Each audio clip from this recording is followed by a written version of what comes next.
a sinner, left my lover crying on the dance floor.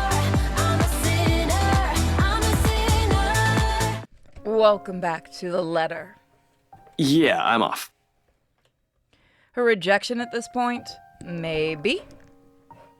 Maybe not yet. Getting the files back to BRC's archive room is a cinch. With the documents back in their proper places, I lock the door behind me, tugging it twice just to make sure. Now to the next order of business. Removing the evidence of our little excursion in here. Or at the very least, the part showing what we had been doing during the past hour. Can't have our faces plastered on security footage showing us breaking the law as it were. We're gonna have to wipe the data for Isabella's access card entries too. Surprisingly, finding their security room proves a breeze. What will be tricky is getting inside. The fact that no one was walked out during the whole time we've been here means the room is either empty or their security is sound asleep. I'm banking on the former. If they're cutting corners and firing at agents, I have no doubt that they fired the guy stationed here, if they have anyone watching the monitors in the first place. It's a rather common thing for establishments. Just leave security recording indefinitely and only check the footage if something actually happens. Just to check, I press my ear against the door, listening for a sign of anyone occupying the room. After a long minute of nothing, I give the knob a few rattles. Standard lock and key. Should be easy enough to pick. We have the lock sets, but those are only to be used if necessary, and with the search warrant, even then, it's a skill set rarely needed. Subtlety isn't on a cop's priority if they have the authority to search the premises. Bolt cutters and brute force are a favored method. If those fail, we'll call a locksmith. Me, I prefer the good old hairpin trick when the options aren't available. Besides, they're easy to hide and store for emergencies. Running my hand through my hair, I pull a pair of bobby pins. 2 of these I can just about open any standard lock. One makes a lever and the other makes a handle. I won't call it a complex skill, but it certainly takes time and lots of practice to successfully pick a lock. Good thing I practiced with them for a bit in my college years. I learned more when they're accessible and standard issue for a law enforcement officer. A wiggle here, a click there, and I managed to seize all the pins in the locking mechanism soon enough. With a slight turn of the knob, the security room's ripe for the picking. The room's odor hits me first, a sharp, nauseating stench, as if someone has accidentally spilled a gallon of bleach in the room. When was the last time they opened this place? Ugh, this place smells awful. Jesus, it's worse than the forensics lab on a bad day. This is probably because of a badly botched effort to clean up the place. Even in the dark, I can spy dark stains in the walls. I really don't have time to pry and play this as ketchup or soda right now, but I have a strange gut feeling who the mess might belong to. As expected, no security personnel means the office CCTV controls and the standalone DRV setup is open for anyone. Normally, I'd have a heap of things to say about this sloppy security setup, but right now, their negligence makes the whole task of erasing evidence easier. No fuss, no muss. The next one should be the access card data. Hopefully getting into their computers won't be much of a hassle. Everything up to now has been smooth sailing. There have been hiccups, I'll give it that, though it does nothing to dampen the good mood I'm in. Once I shift my attention to the machine sitting next to the DVR setup, all it swiftly evaporates. I am no computer buff, but I can definitely recognize one more than a decade old. Simply looking at it makes me feel younger. With a heavy sigh, I power it up and mentally prepare myself for the slow slug. Slow, apparently, remains the understatement here. It takes a whole 3 minutes for the thing to start up. The OS hasn't even started loading, and in my boredom, I start inspecting the live feeds from the cams. Only 2 works. One for the view outside, and everything seems to be in order there, and the other for the main workplace where It's a fleeting glimpse, a curious glance, but the sight of it stops me. The image is a bit blurry, but standing there right in the middle of the room, by one of the cubicles, I can make out the form of a... What the hell is... I don't get too far into the line of thought. A few seconds after my words have slipped out, without any sort of warning, while I'm still trying to make sense of what it is, the figure moves. A moment of paralysis hits me when she stopped right in front of the camera, like a damned rookie. I go still in the face of danger. I definitely haven't been trained to handle the supernatural, and this is one, isn't it? And oh fuck! Her eyes bore into me, the malice in them piercing even beyond the screen. It's enough to make me go numb.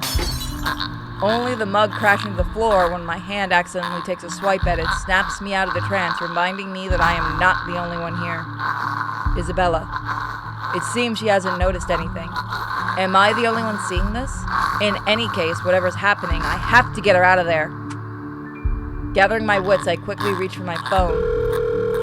It takes but all 2 seconds before she answers, but there's no time for relief. Ashton? Did you really have to call? We're practically on the same floor. Get out of there. What? What are you... Out. Get out. I'll meet you in the elevator. You're creeping me out, Ash. Just get yourself out of that place, now! Without a second thought, I back away from the controls from the room, ready to be done with this place. But before my foot even moves, she disappears. Son of a... She's saying hi. Instinct instantly takes over and my hand quickly reaches for the gun at my side, only to meet empty air. A mistake that cost me a few precious seconds, while the paperwork I brought with me threatens to scatter everywhere at the same time. Gathering everything and myself once more, with no weapon to protect myself, my sense of self-preservation kicks in next and I lunge towards the door. I sprint across the office without daring to look back. Isabella already waiting at the front elevators by the time I make it out of their office. Worry creases her brow upon glancing at me, but I don't have time to answer the question in her eyes. As soon as I reach her, I grab her arm, practically throwing the two of us into the open elevator, and slam the button for the ground floor. Miko does not like the ghost. A sigh of relief escapes me when the elevator starts to descend. The clicking noise fades off into the distance. Besides me, Isabella shifts, moving the stack of papers under her arms while she takes in my appearance. Concern in her eyes, though all I offer her is a small gesture of my hand while I attempt to compose myself. Breathe. In, out. Why are we in such a hurry? We need to get out of this place. Did you get everything? Yeah, it's all here. But really, you don't look too good. What's wrong, Ash? I'll be fine. I was in the security room.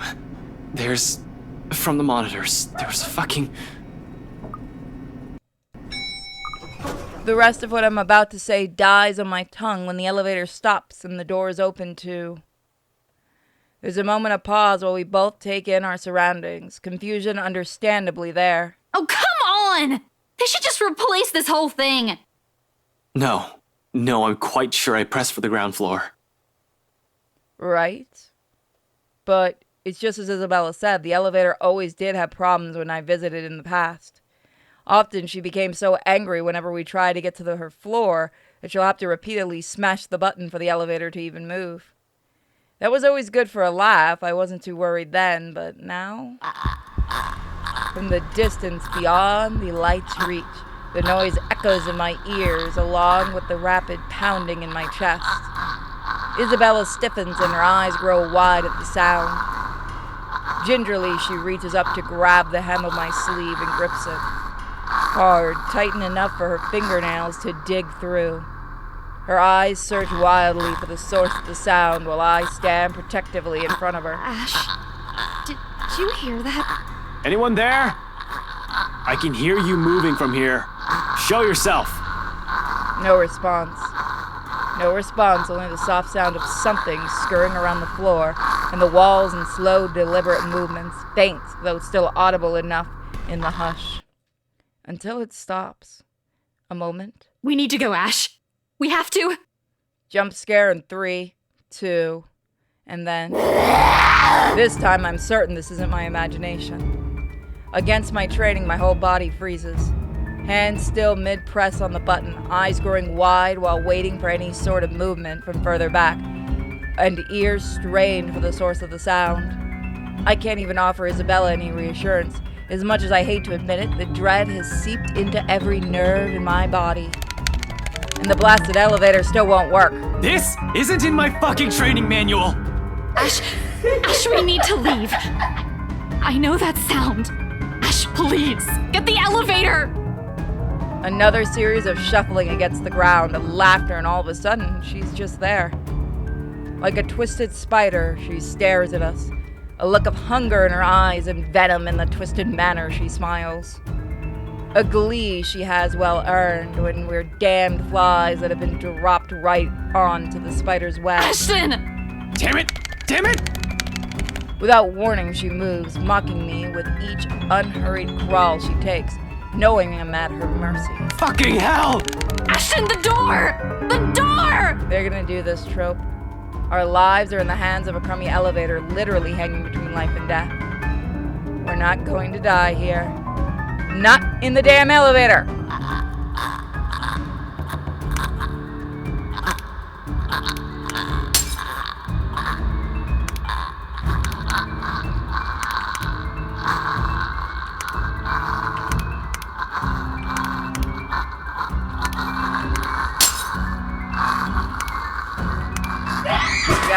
I got a game over. That's cute. Fuck you. Lose to a QRG. We haven't had. Well, it's been years since I played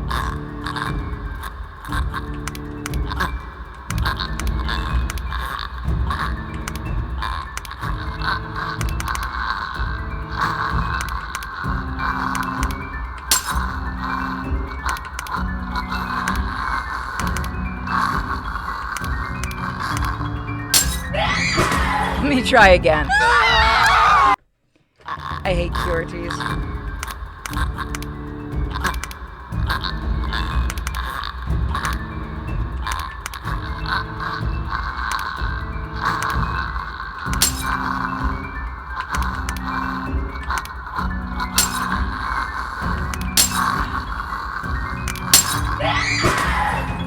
Oh, I can just stick it.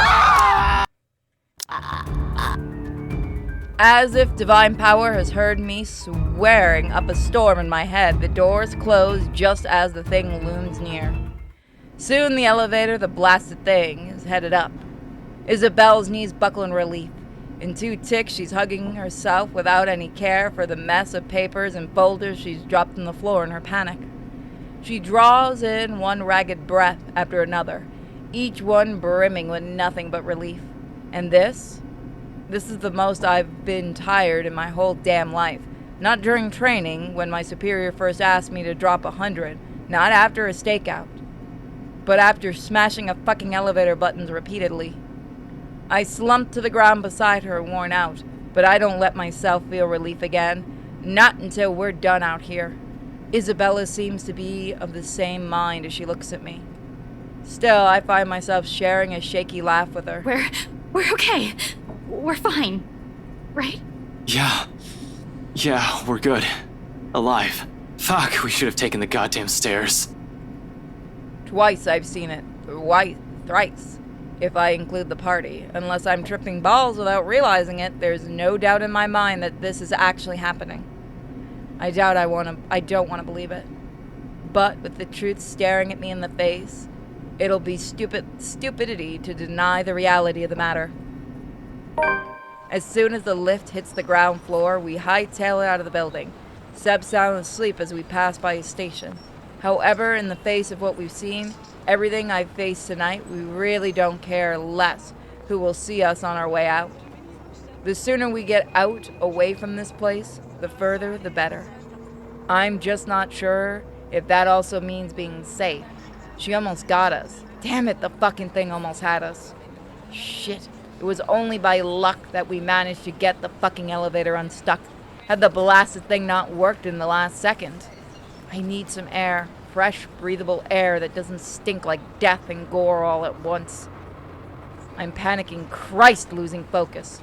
With another person here, I can't afford that right now. Isabella hasn't said anything, but I know she's more shaken than I am. I can't lose it when another person's depending on me. Remember your training, Frey.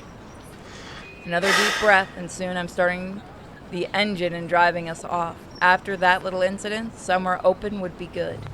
Someplace I won't get trapped. Luxbourne Park brings a welcome relief, though only by some.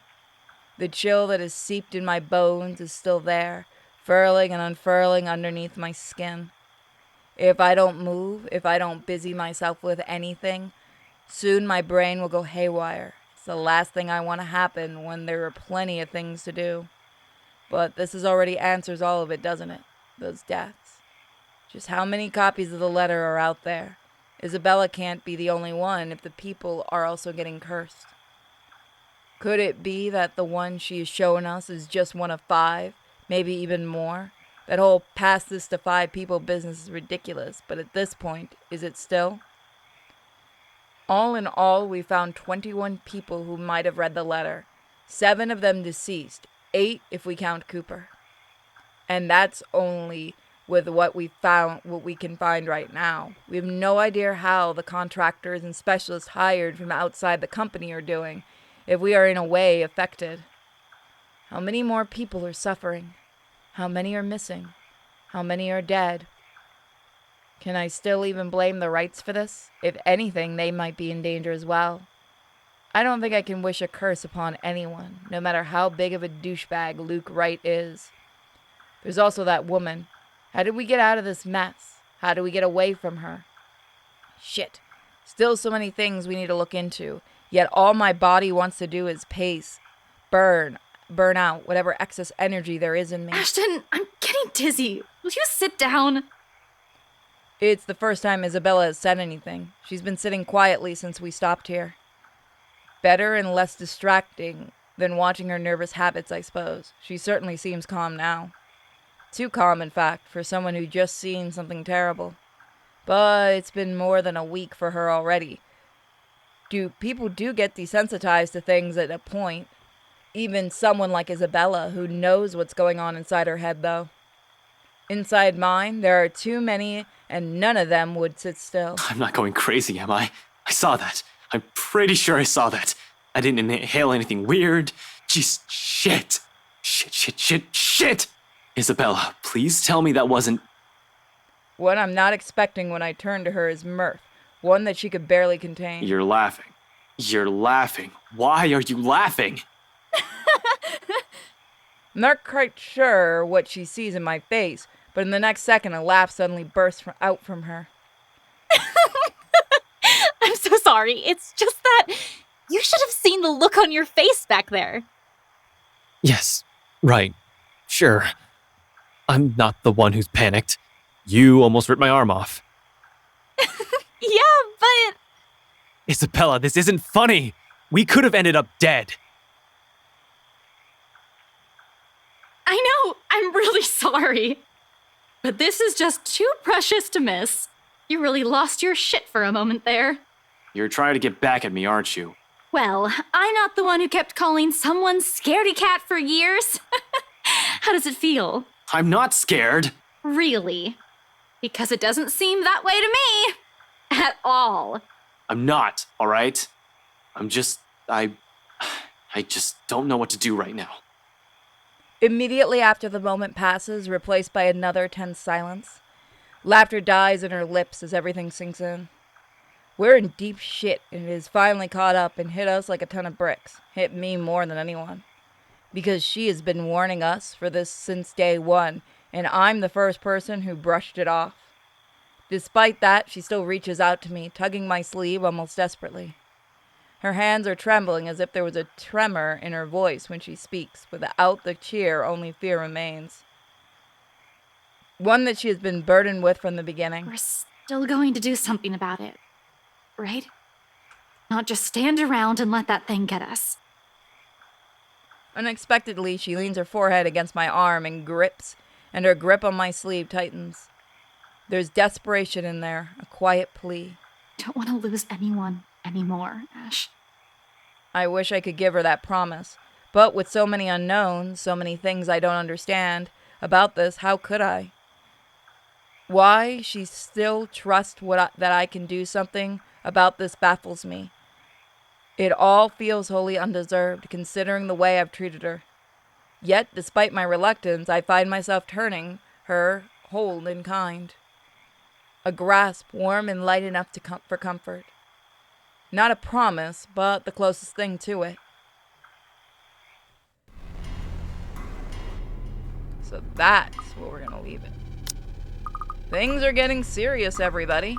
And I will see you next time for hopefully a longer episode. Thank you guys so much for watching and check out my shop. Bye!